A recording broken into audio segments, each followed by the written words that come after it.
Welcome, everybody. Thank you for joining us on this Thanksgiving. I promise what you're going to hear today is going to be more fun than football because it concerns why we are here on this planet, what human beings are doing on this planet, where we're from a scientific standpoint, where we are, and perhaps we can even talk about where we're headed. We have a distinguished guest today. It is Dr. Elisabet Sahtouris. She is an internationally known evolution biologist, a futurist, author, and speaker. With a postdoctoral degree at the American Museum of Natural History, she taught at MIT and the University of Massachusetts. She contributed to the Nova Horizon TV series, is a fellow of the World Business Academy, and advisor to ethical markets. She is the author of Earth Dance, Biology Revisioned, and A Walk Through Time. I want to read a couple of quotes about her from a few distinguished people. The first one is from David Zink, the director of the Institute for Planetary Studies, who wrote about Dr. Sahtouris. She is a quantum leap beyond Darwin. Stefan Korover of MIT says, Albert Einstein said that we need a new way of thinking if humanity is to survive. Sahtouris points the way to the type of thinking that is required. Janice Rosé, professor at City University of New York, writes, Sahtouris lays the baseline upon which much of our 21st century thinking will be constructed. Dr. Sahtouris, thank you so much for joining us. You're very welcome. And we invited a diverse group of distinguished guests to ask questions, and we will also possibly take relevant questions from our global viewers. The first person asking questions is Dr. Adam Moore. He's a chiropractor and kinesiologist. He's the co-developer of a new approach to social change as a means to improve the health in society. He is happily married and a father of 5. Thanks for joining us, Dr. Moore. Margarita Pleiner is a professor and our MR representative. Thank you for joining us, Dr. Pleiner. Dr. Zolt Herman is an orthopedic surgeon working in New Zealand. For as long as he can remember, he had been intrigued by working systems, by the inevitable interconnections, a feeling that grew deeper throughout his career in medicine. Thanks for joining us, Dr. Herman. Elliot received his BA in physics from Brandeis University, his master's in electrical engineering at Caltech, and a PhD in electrical engineering from UCLA. He served as senior scientist and engineer roles at Hughes Aircraft Company, Boeing Satellite Center, the Jet Propulsion Laboratory of Caltech, among his many achievements. Thank you for joining us, Dr. Pines. And finally, Tal Mandelbaum is a TV writer and host in Israel. Her weekly shows delve into social issues, science, spirituality, and matters concerning the human condition. She is also an organizational consultant with a master's degree in social organizational psychology. So with that, we're going to go ahead and get started. It's a pleasure to be with all of you. And Tal, if you could, please start us off with the first question. Okay, yeah, it's nice to be here with everyone. I'd like to ask the first question to kind of, put us in touch with what's happening right now in the world, in our lives. And Elisabet, you're an evolutionary biologist, and I personally like evolutionary biology and evolutionary psychology because of the very wide perspective that it gives on things. And I think that such a wide perspective is very essential for us to know how to advance, how to find solutions to our problems.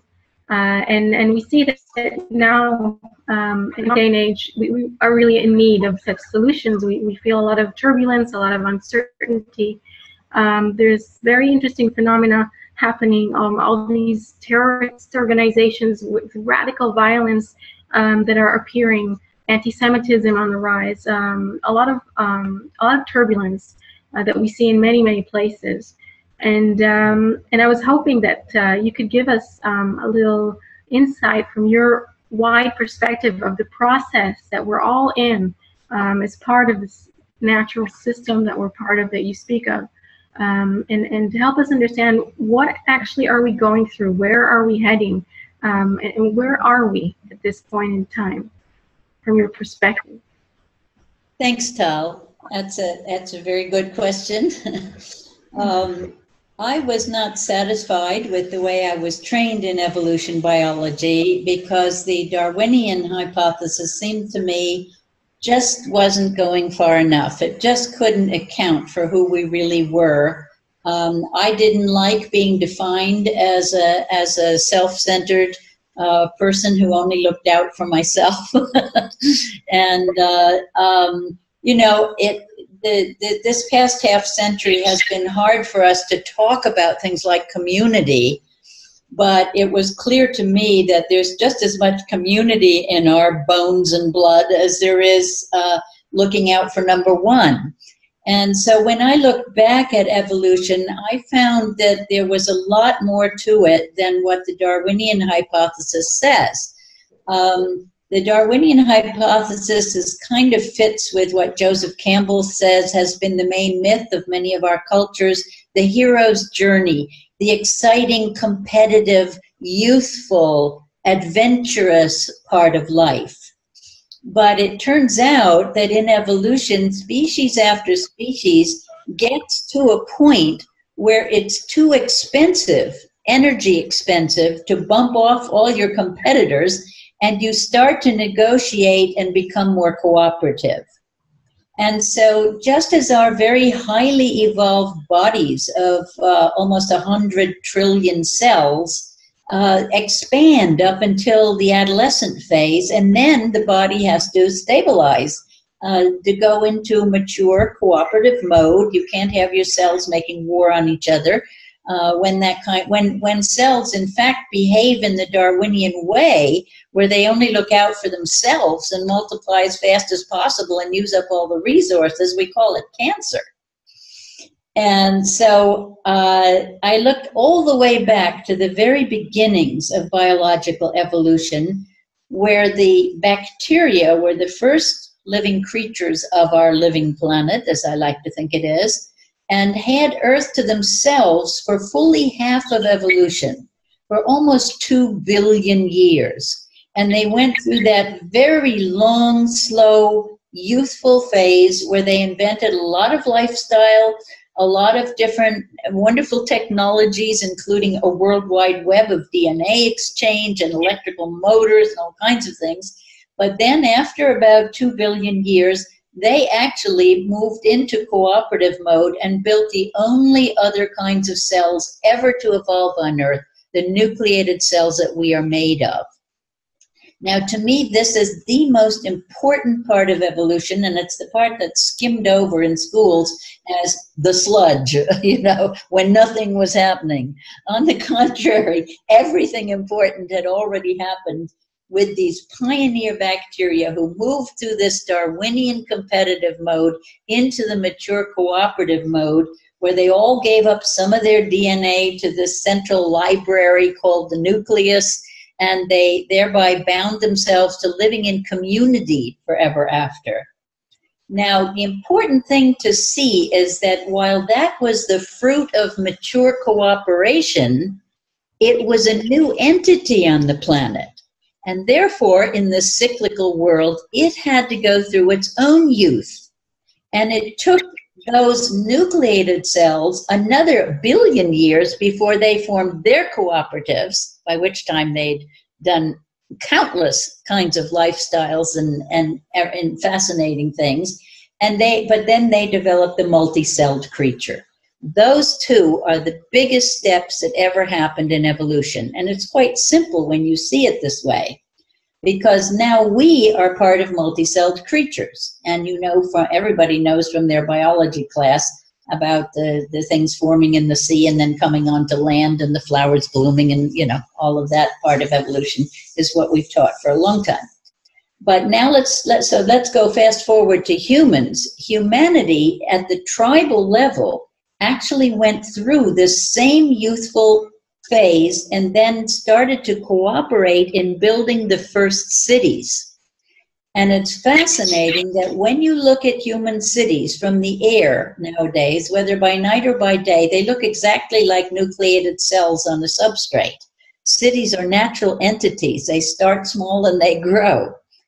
And so the very first cities, which we're only now excavating in the Orkney Islands, in the Amazon, in the Middle East, in Africa, all over, were places where different tribes got together to trade goods and ideas and possibly worship together. We're not sure whether they talked, did anything about unifying their different religions or what. But we do know that they traded goods and ideas in those cities. And just as the nucleated cell was the product of cooperation and then had to go through its own life cycle, so did the cities. And that brings us to the present, because those cities 6,000 to 10,000 years ago when they were formed started to go into empire building mode. And at first those empires, being acquisitive, being competitive, just like the youthful, the Darwinian part of the cycle. And we had them ruled by emperors. Then we went into national empires. Now we're into corporate empires. And now we're reaching the planetary limits on that. So where we are today is we're in an adolescent crisis, and we've got to grow up. And growing up is about bringing all the wonderful things we learned about individuating ourselves back into community at a higher level. And that's not easy. When you've really individuated, it is not easy to come back into community, but that's the name of the game now.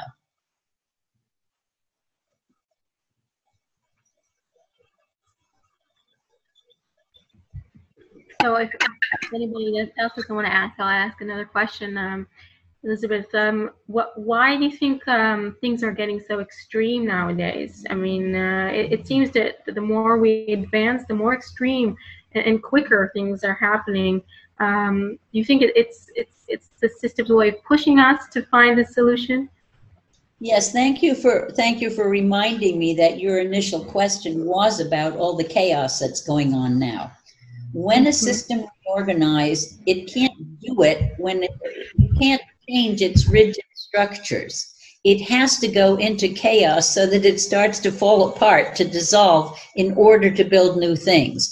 Just as the caterpillar in the butterfly, for the butterfly to form in the caterpillar has to pretty much melt down for the imaginal cells that have been held in the skin folds of the caterpillar to emerge and start building the caterpillar in that chaos. So the reason we see so much more chaos now, so much more violence, is because that's the extreme of the competitive mode. And when everybody takes it up, when you have the competitive mode forming a global economy, everyone's learning that competitive mode and the hostilities. And look at arms. Arms are the most lucrative things to make on this planet at this point. And so we have wars now in order to profit from them. And the scary thing for me is that our human minds are different from the intelligence of our own cells. We can deceive each other. And we have been massively deceived as a very relatively small group of human beings took over this planet in their own interest. And it's scary because the question is, can we really read the feedback? Can we read the signals that say time to grow up, time to stop competing and cooperating, when a small group of people have so much power? It's a corporatocracy across the planet now. And we've given corporations this legal right to pillage and loot. And so between the banks and the corporations, we have given them the power to behave in ways that are more extreme than what has happened in other species. So can we read those feedback signals in time for us to rebuild community from the bottom up, which is how it looks, that we have to do it, that we have to recognize locally that our governments are not going to take care of us because we're not holding our governments accountable. We live in democracies, but we don't want to do anything to be good citizens. We don't We don't vote anymore because people don't think there's, they have a real choice. Well, then we've got to self-organize and take our power back in other ways. Elisabet. Yes. There's a bit of a dilemma going on here that I hear also from the second part of what you were explaining now. One is the extreme taste of how things have changed. Now, if we were talking about adolescence as a 2 billion year process in bacteria, now we're talking about a couple decades, and we're already done with a phase in humanity. Now, what we need here are different paradigms for people to live by, but we have no way of getting them across at such a fast rate, especially since the people who have taken power will stay alive while 2 or 3 stages of evolution were supposed to take place, but they're still holding on to their old paradigms because they have the power. Now, yes. How do you expect us to go through this adolescent stage into a maturation stage without total chaos? Because total chaos pretty much means destruction of the planet today. Well, so I used to think that because we humans have these minds that can build scenarios that can work out what will happen to us if we keep doing business as usual, that we would preempt the problems and solve them in time. But, we've just recently had a number of articles showing how very accurate the predictions of the Club of Rome from 40 years ago were. And 2015 is the year they decided things were really going to fall apart, back 40 years ago. Now, what they warned was this is where we would get if we kept doing business as usual, so we kept doing business as usual. Instead of taking an alternative path, as has been suggested by many people since then, we didn't do it. So I had to, rewind and say, well, our ability to see ahead, to predict things, doesn't seem to do us much good. And I'm afraid that we, like all the other species, will be pushed into our maturity through crisis. Now, the good news is that whenever there is a crisis, you see immediate cooperation on a pretty grand scale relative to that particular crisis. In Fukushima, for instance, it was 100% cooperative. In most other crises, it's somewhere between 95 and 99%. There are a handful of looters and opportunists who jump into those situations. But on the whole, the vast majority of people know how to cooperate with no training. And that just validates for me that there is a mature phase that has been worked out in evolution, and that's built into us already. So, unfortunately, we are going to be scrabbling to get ourselves out of more and more critical events. Many of them will be weather events due to the climate change. We cannot predict weather, but we can predict climate. We know that our climate is going into a hot age. I don't believe we can reverse that anymore, and we'll go deeper into that if people want to. But basically what I want to say is it looks as if the best thing that those of us who are aware now can do is to, A, work on your local community and make it as sustainable as you possibly can, whether you're doing it through urban gardening and windmills on the roofs or out in the countryside or whatever. Get your community together to start caring and sharing the way we want everybody to in the future. That will, save us in many, many cases. I don't think we can rely on governments or corporations, the biggest corporations right now, to do the right thing. They would have done it by now if they were on track.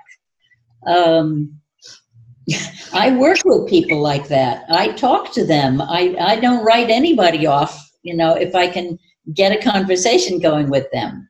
And they'll understand when you're face to face with them. They're real human beings. They have families. They have hearts. But when they go back into their situations, there's no support. They have been so. Look at. I'm sorry. Please mute everybody and unmute Elisabet. Okay. That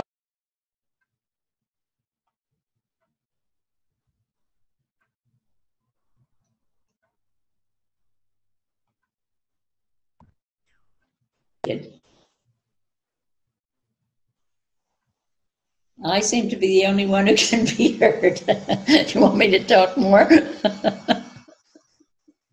Can I ask Elisabet? At the moment, it seems that this evolution we are going through is still instinctive. So we still wait for more trouble to start uniting, like you used the Japanese example.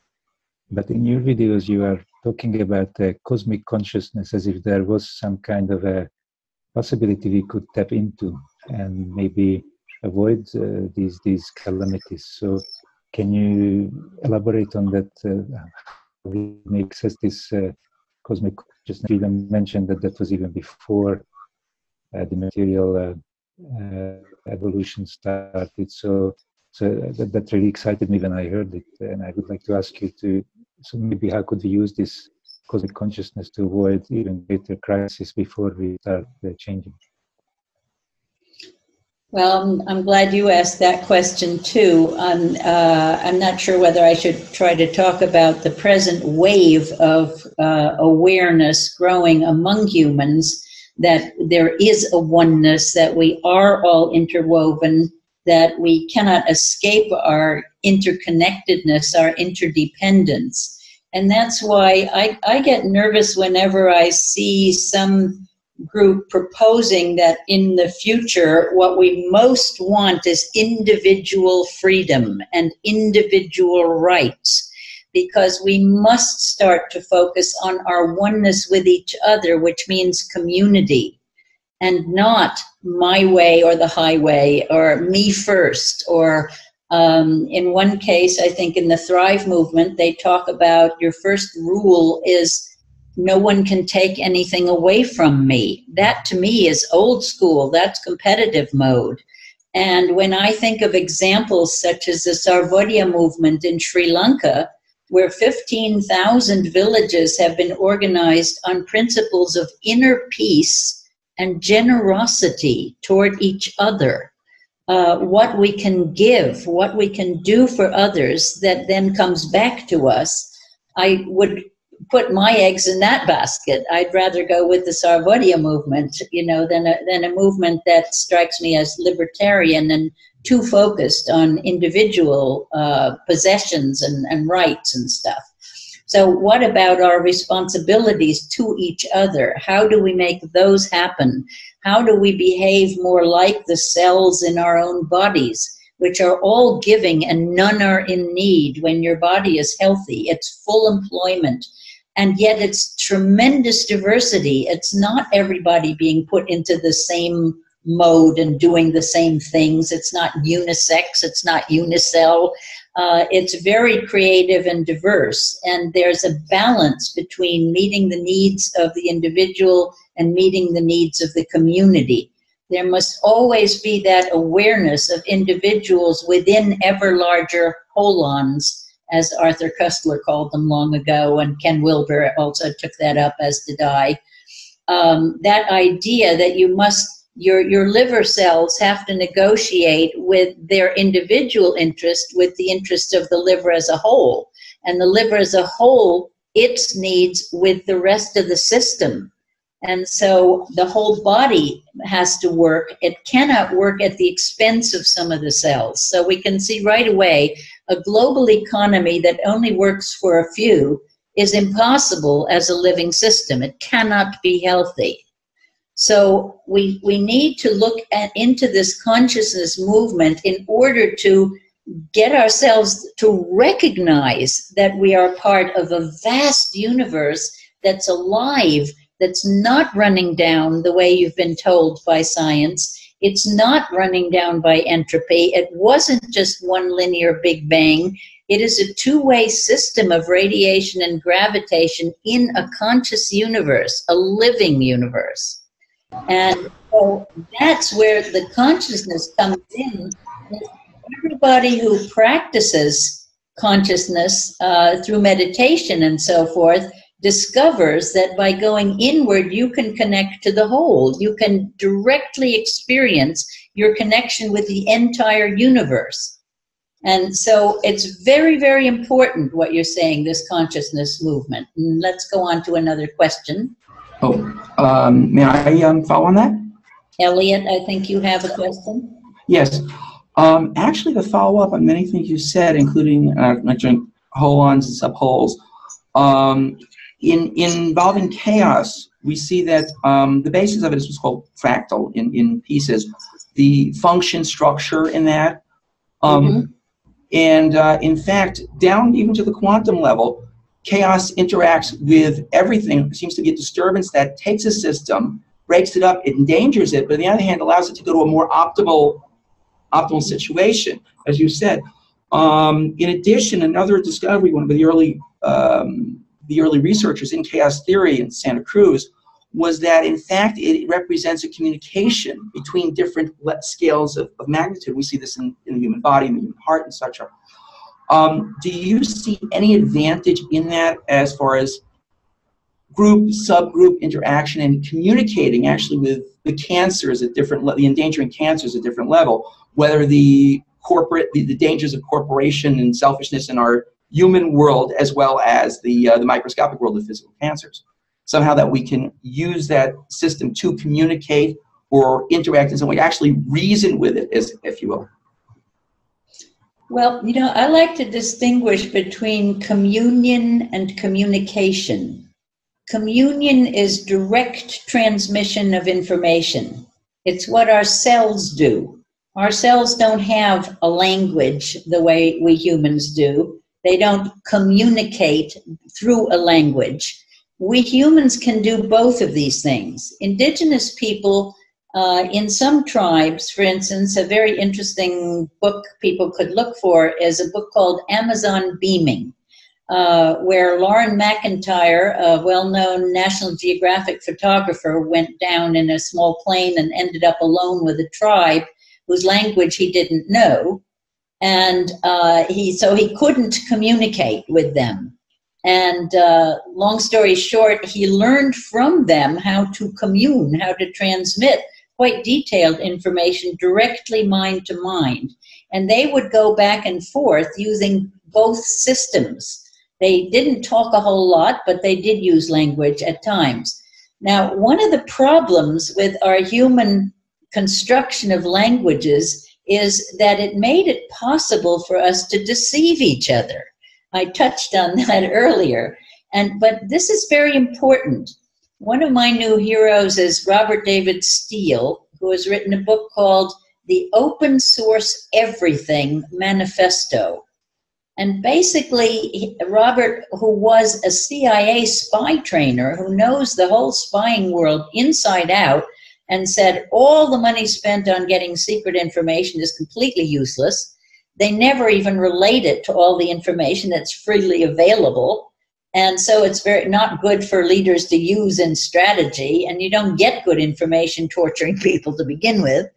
But he says every human being should have access to every piece of human knowledge that we have gained, including all our technologies, that they should be open sourced so that people have access to them everywhere. Now, that is a major kind of transparency for our society, and I'm right on board with him in that. I think that's terribly important, and the internet, of course, is growing an internet at the same time. There's an internet of communications happening, and I'd love to go into more detail on how that's happening, but for now, let me just say that the internet has this dual function of connecting us directly mind to mind, as well as through our computers using language. So that's an important piece of the puzzle. At the quantum level, we're totally interconnected. I'm just myself going through Nassim Haramein's Unified Physics course online, and I've contributed some to the worldview sections of that course. I don't know if you're aware of it. But I love learning everything from the bottom up in our universe to where we are as humans. So I'm just as interested in physics as I am in biology, and I love the fact that that is all one system expressing in holons, in fractals at all levels, from the quantum level to the whole universe. It's unified, we're all connected, and the whole thing is conscious. It is. So it's important for people to learn the consciousness as the great connector among us, so that we won't be fighting each other for individual needs, but meeting all our needs together without losing our individuality. Elisabet, I wonder, what is the final goal actually of the nature? Is there any goal at all of the nature where we're going to? Well, that's an interesting question, and lots of people have asked it. Is nature intentional? I would say certainly we see this pattern of life, of things reproducing and of going through youthful phases and mature phases and on. So is the point that we eventually can go beyond Earth and we can commune with other intelligent forms without having to communicate. We can do it. Many indigenous peoples have journeyed to the center of the Earth and to the moon and to other planets and things like that through the non-physical.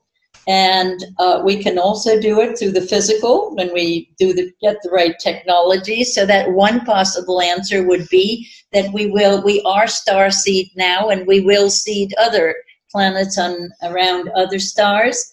I think from a spiritual perspective, you could say that cosmic consciousness, big mind, is so big, so creative, that it will allow anything to happen. I like to say my first principle of the universe is anything that can happen will happen. Now, within that framework, what becomes interesting is what lasts. What's just a flash in the pan, and what proves to be really viable. And what I came to was what's viable is what is interconnected consciously with what's around it and feeds it. If you feed your surround feeds you. If you live in a nation that's isolated and everybody else hates that nation, where are you, in this world? You're isolated. But and then your trade is cut down. Instead, you have to use all your resources to fight off everybody around you instead of communing with them and building cooperatives at ever greater levels. So it's the same with a person. If you as a Japanese kid withdraw to your room and you don't want to go to school anymore and you don't want to participate in your culture, you end up as a pretty unhappy, isolated person. Now some people in Japan are developing schools where the kids aren't forced to just memorize and toe the line and stuff, and they're more creative, like some of the American experiments and European experiments in schools, and the kids are coming out of their bedrooms and learning to be in creative community. So how do we turn hostilities into cooperative ventures? And when you look at nature, as I say, you find it gets too expensive, too exhausting to have to fight all the time. To live in fear, to live in exhaustion is just awful. And so you start to make friends. If I used to, as a Greek citizen in Greece, Greece and Turkey were always at each other's enemies. Little kids learned to hate each other and all that. And I said, if we could just get all the wives of all the top politicians to invite each other to their homes for a week with no agenda, I think the women would figure it out. They would start making friends and figuring out schemes and how do we do this and that. But notice that in disasters, what happens recently, where was it where enemy countries started helping each other over earthquakes, and that's what happened with Turkey and Greece. Finally, they started helping each other dig out from under the rubble of earthquakes. And that just recently happened. Somebody help me out. You know who it was. It's just happened recently. Was it China sending aid into Pakistan or whatever? That the disasters will bring us together, but why do we wait? I love the Rumi poem line, why do we stay in prison when the door is so wide open? Yeah, this is the main question, actually. Can we make friendship without all this crisis? Is there any other way rather than crisis? Yes, there is. And friendship is the way. And women are very important in leading the way on this, because most of the hostilities today, I think, are maintained because war is so profitable to a few people. And I went through this exercise of what if all the women in the world stood up and said, no more arms sales, no more transnational arms sales. You know, I think they would laugh at us, because they have been raised in a world where the most important thing is to keep making money. And the best way to make money is by selling arms. Why would they give it up? Because they still have the power to do it. So what can we do to stop war from being profitable?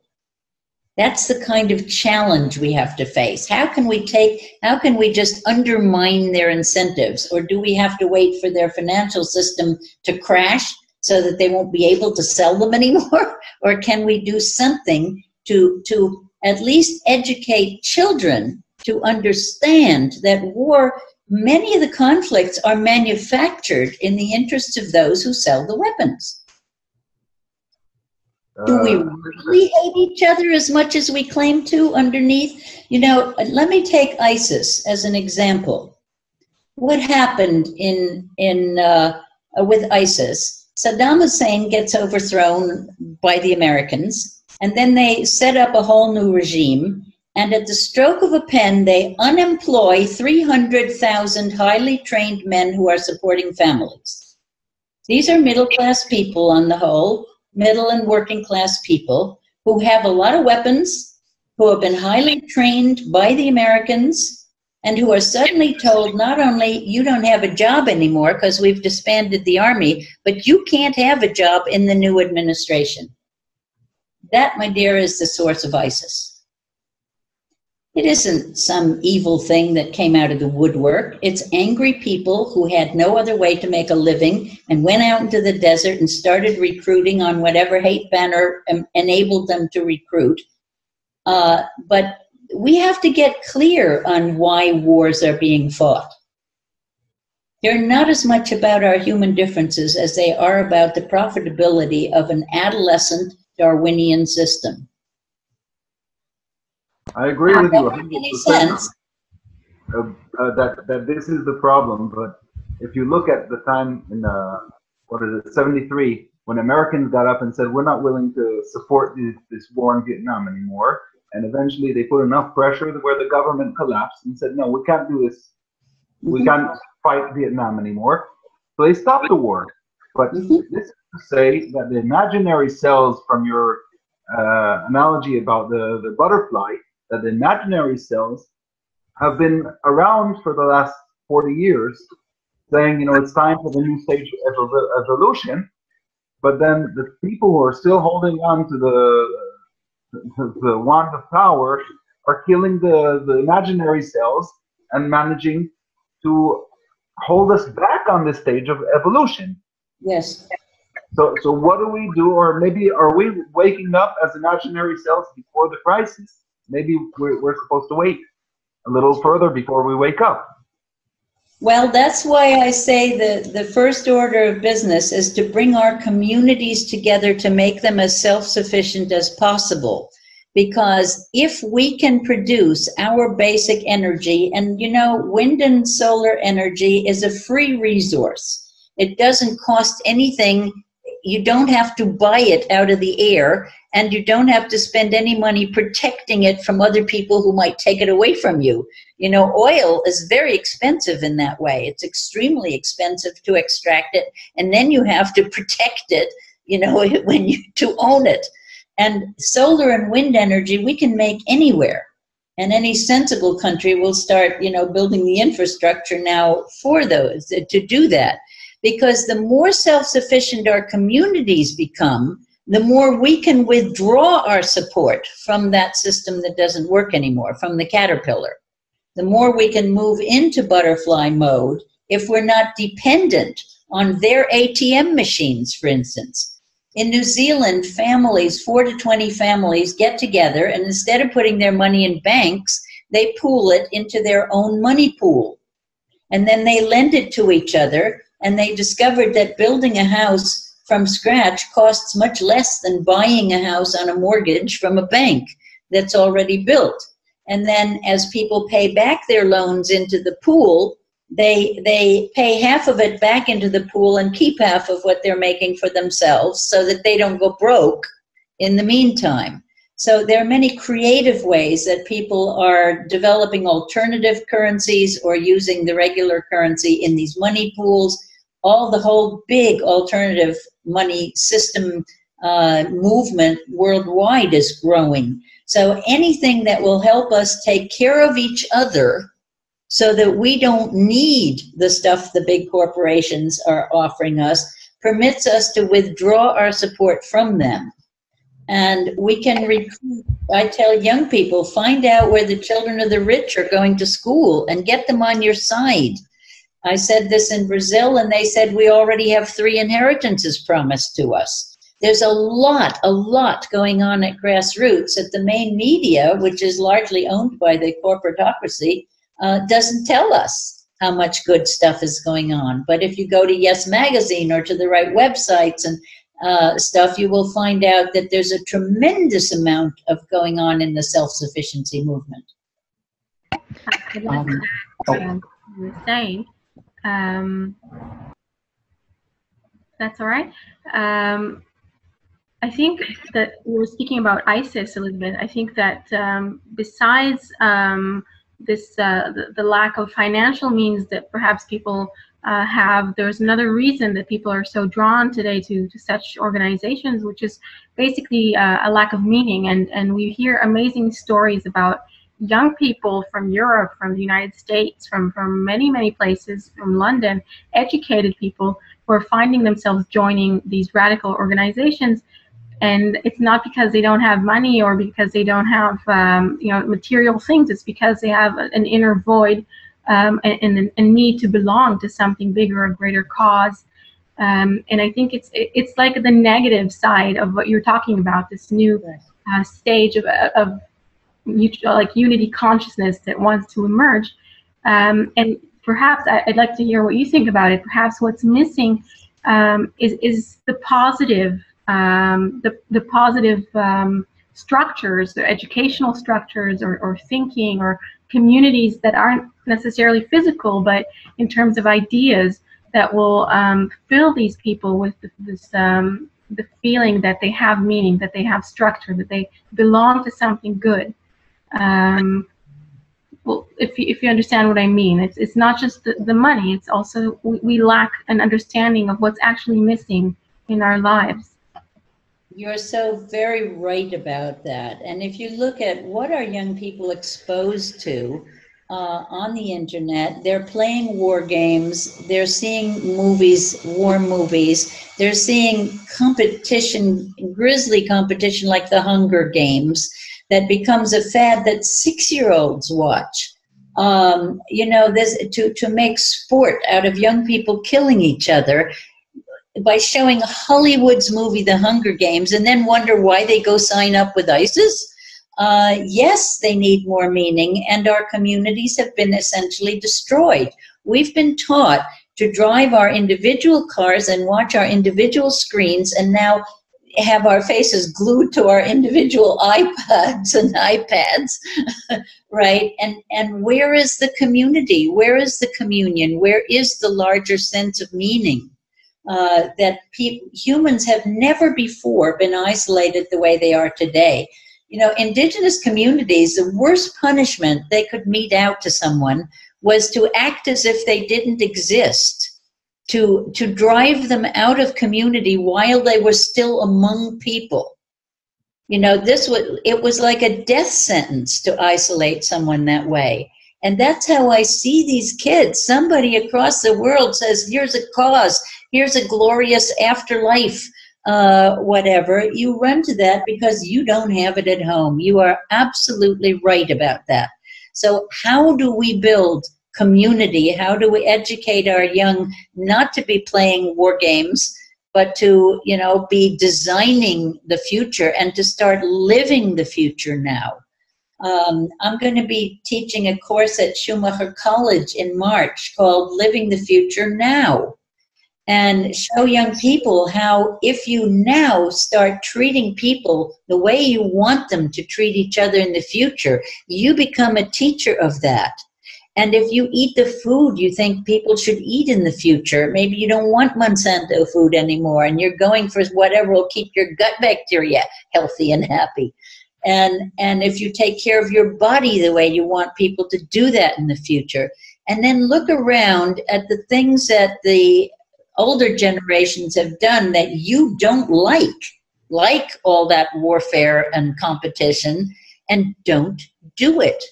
It would be gone in one generation. If you don't make war in the new generation, it's gone. How do we get the kids to, I mean, I think the kids already are seeing through it. And in many places they say, don't talk to us about racism. It's not on our agenda.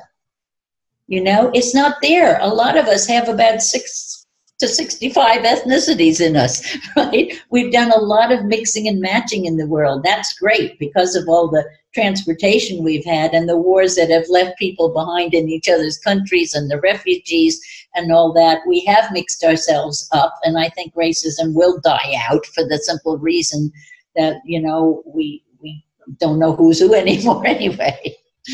So these are, just look at those things that aren't working well and stop doing them. In one generation, we could have a tremendously rapid difference. Elisabet, I want to add something. Pull them away from the education they're getting. I want to kind of summarize a question that we've been getting from the internet. Mm-hmm. I think your maturation cycle is one of the profoundest and most relevant to humanity ideas, because it positions us in the middle of this whole process, and it basically tells us that the end of the process that we are in is unity. At each level, the end of the process is unity. It seems like historically, if we go back to the molecular level and through all of these different stages, we always arrive at that next unity through suffering. Like you're saying, billions of years and so on, or like humanity is now suffering through terrorism and all of this. So my question is this, humanity are probably the first that are able to come up with a theory like that and see ourselves as being within a process. In your view, is there some way that we can make connection and unity attractive such that we won't be pushed from behind? And I remember a quote from you actually, which I'm just paraphrasing, but this really struck me. You said the ecstasy of connection or the ecstasy of unity. So my question is, how do we advertise this? What's blocking us? Could you talk about that a bit? I'd love to, and I'm thrilled that we're getting that kind of response. I said early on that there was a kind of parallel between the Darwinian theory and the hero's journey myth. The hero's journey myth, the one that Joseph Campbell, the great mythologist, showed us, was common to so many cultures in all its different versions, is kind of strange because the classic one, of course, is Ulysses or Odysseus, the Greek one, where he goes out and he has all these adventures and slays the dragons and the giants and the beautiful girls are there and all that. And then he comes home, and what does he do? Has he learned something he can now apply in being a better leader at Ithaca? No, he gives his sword to his son to bop off the rest of his wife's suitors who have been trying to get her while she was faithful to him all along. And then the story ends. And we have no story. You know, I was with very high level people from very big multinational companies. And I said to them basically, thank you for being the heroes of globalizing our world. You did the hero's journey. It was a necessary evolutionary step. Now I invite you to become the heroes of this next phase where we learn to build really creative cooperative community. And I apologize for my field of science because we gave you a story for the first part that we've been through and no story for the second part. And that is the big failure of Western science right now, is that it's the authority, right? We gave the authority in secular societies to science to tell the creation story instead of the religions. So here's the science with all this responsibility for telling us this story of humanity, and it hasn't given us a story for this phase. And I said, you know, I'm inviting you now to help write this story, because humans always live by stories. Whatever your beliefs are, it's your story of the world. What's a human? What's our role in the universe? How do we relate to each other? That story is what you live your life out in. And so now we have to write this story that makes the forming of community out of our individuated selves without erasing them. We're not trying to go back to some previous tribal situation. We want to take everything we've learned as individuals and reconnect through this consciousness movement, whatever it takes, and find out the ecstasy of liberating our creativity by saving all that energy of that competition requires, a huge amount of energy. We reclaim that energy to be as creative as we can. I say, for instance, to young techies, you know, everybody doesn't want to grow organic veggies. We know that. If you want to be a technician and be an inventor, fine, invent whatever you want. Just don't put any toxics in it and make it fully recyclable the way things are in nature. Go for it. You're creative. Think of liberating ourselves from the thrall of competition that forces us into modes that make us unhappy, and instead wake up all our creativity to join with each other, to make all our knowledge available to each other, and to respect our diversity.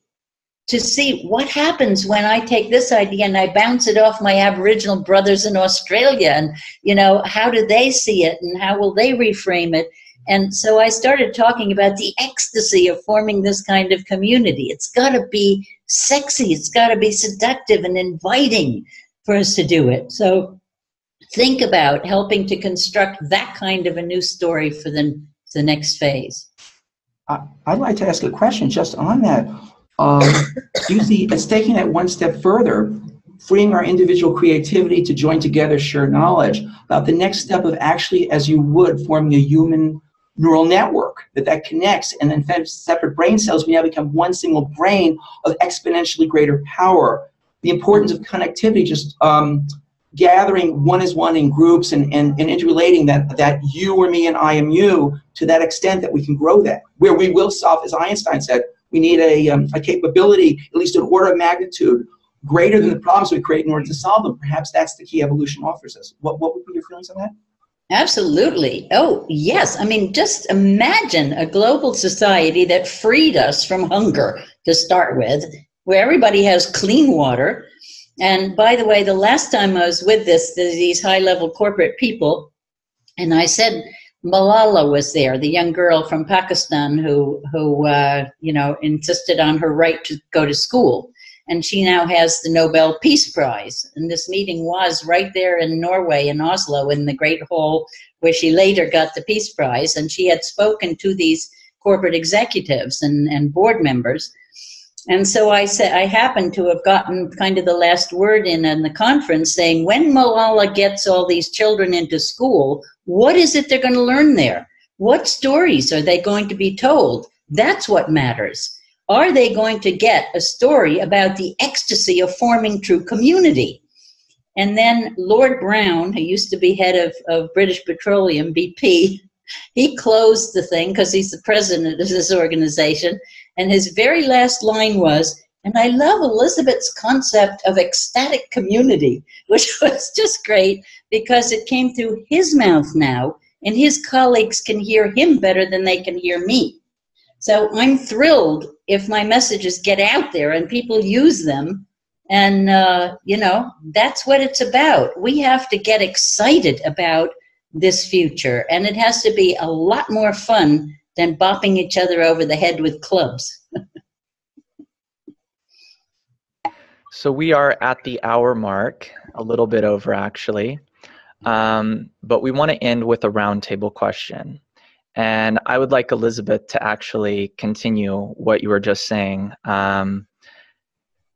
What I would like is if you could tell this story briefly, just as you would like to teach it to the next generation and to humanity, like the general story of where we came from, where we are now, where we're headed, and what that picture of us ending that maturation cycle, at least on this level, looks like. What does that unity look like, and how do we get there? And just kind of paint this picture like your example of the imaginal cells within the caterpillar that are destined to become that butterfly.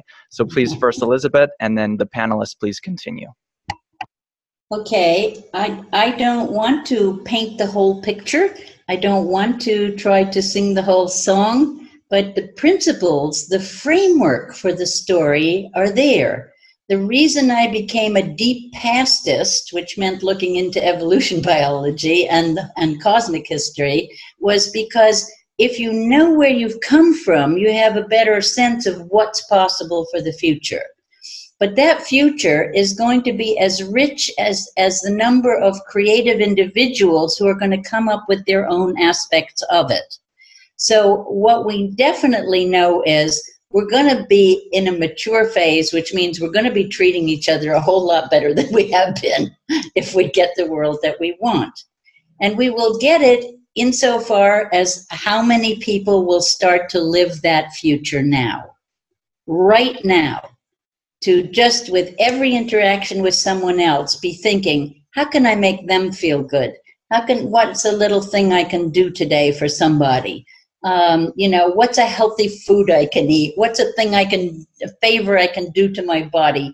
What kind of relationship can I assist?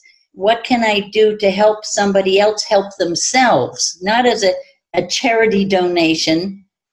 Someone was talking to me today, for instance, about how a young woman who had a very idealistic view of Aboriginals found herself in a situation where she saw them being on government doles and sitting around doing nothing and lost her respect for Aboriginals.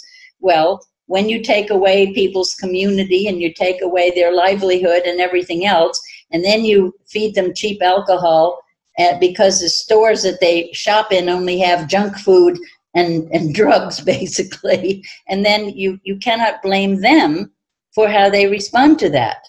We have to set up situations where nobody is in want of clean water.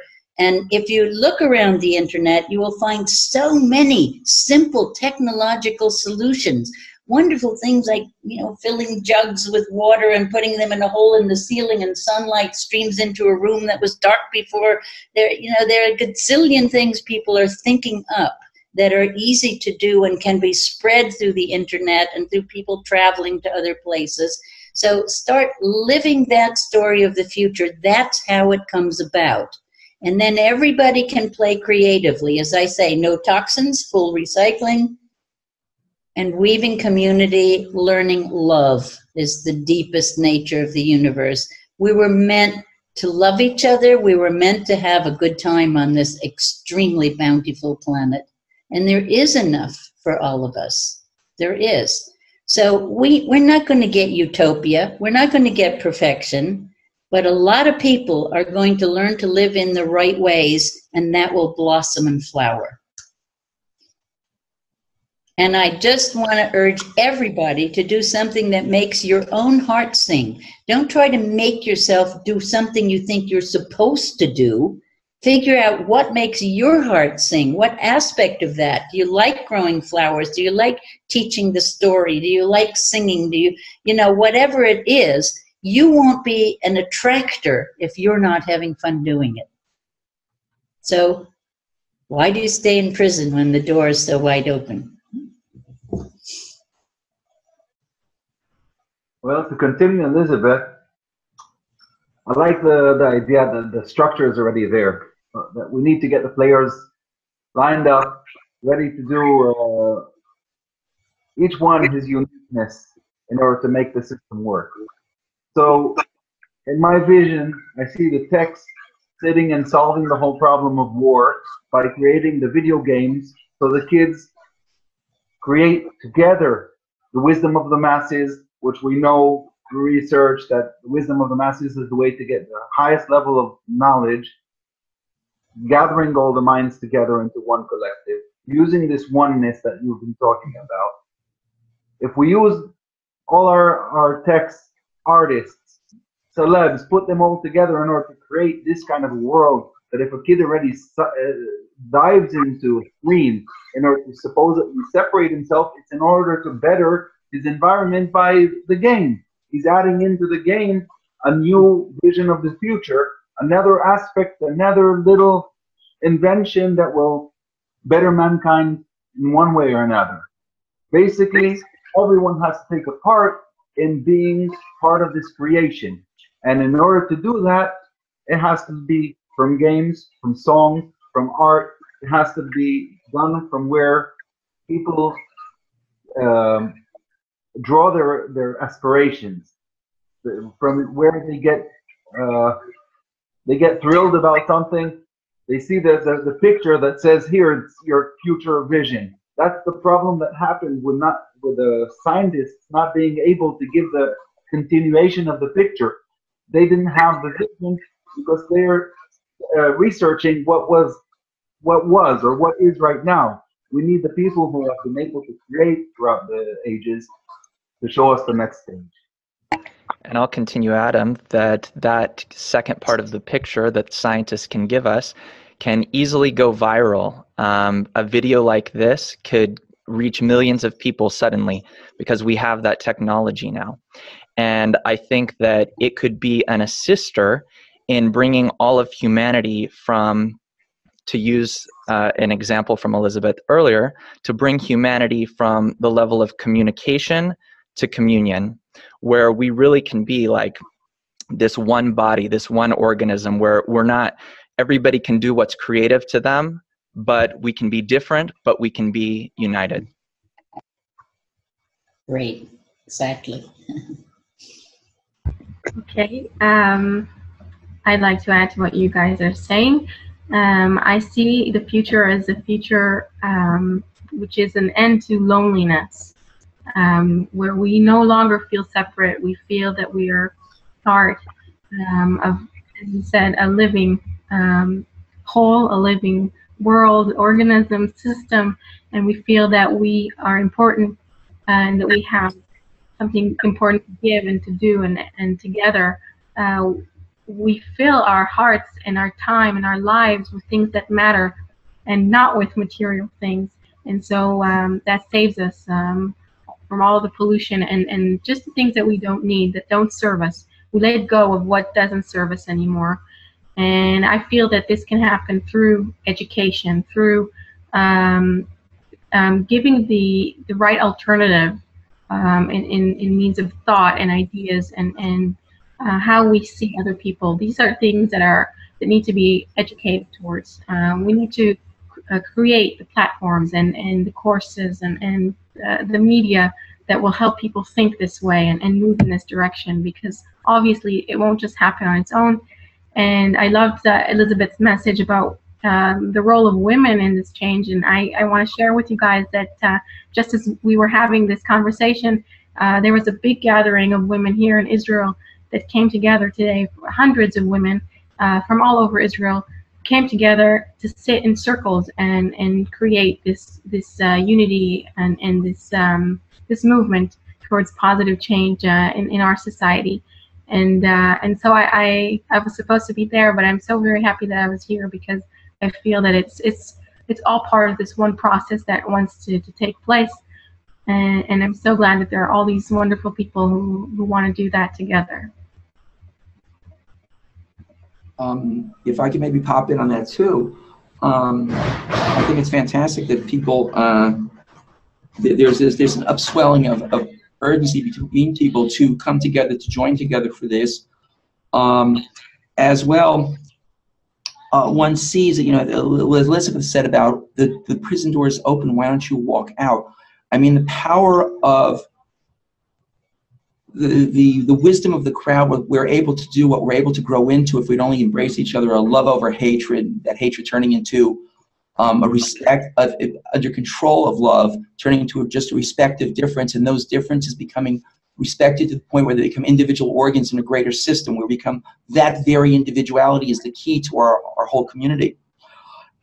In that too, you wonder, even corporate America seems to grasp at this, because the entire new movement about crowdsourcing, where they use, we get this free access that we have many people, it doesn't matter their training, between all of their little bits and pieces come together to great solutions to our corporate problems. As a whole, civilization can use that to become one. I think it's just a matter of joining together, and this love over our, let's say, individuality, without destroying that individuality, but melding it into a unique system where we all function together as one lovingly, where our concern is for everybody else and everybody else for us. I just wanted to continue the words of Elisabet for the ecstasy of the unity. There are two different or three different connections between the carbons. I wish to see in the future how from the charcoal we are growing, sparkling to the diamond, because the only one difference, this is actually in the a strong connection between the atoms, the strong connection between people, between the individuals, and we are going to grow from this charcoal to the diamond. Very nice.